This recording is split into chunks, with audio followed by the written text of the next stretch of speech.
Comme il semait, une partie de la semence tomba le long du chemin, les oiseaux vinrent, et la mangèrent.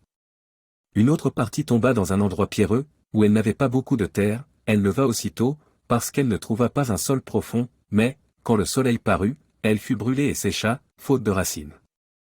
Une autre partie tomba parmi les épines montèrent, et l'étouffèrent, et elle ne donna point de fruits. Une autre partie tomba dans la bonne terre, elle donna du fruit qui montait et croissait, et elle rapporta 30, 60, et 100 pour un.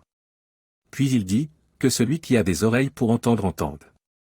Lorsqu'il fut temps particulier, ceux qui l'entouraient avec les 12 l'interrogèrent sur les paraboles. Il leur dit, c'est à vous qu'a été donné le mystère du royaume de Dieu, mais pour ceux qui sont dehors tout se passe en paraboles, afin qu'en voyant ils voient et n'aperçoivent point, et qu'en entendant ils entendent et ne comprennent point, de peur qu'ils ne se convertissent, et que les péchés ne leur soient pardonnés. Il leur dit encore, vous ne comprenez pas cette parabole? Comment donc comprendrez-vous toutes les paraboles?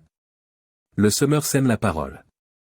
Les uns sont le long du chemin, où la parole est semée, quand ils l'ont entendue, aussitôt Satan vient et enlève la parole qui a été semée en eux.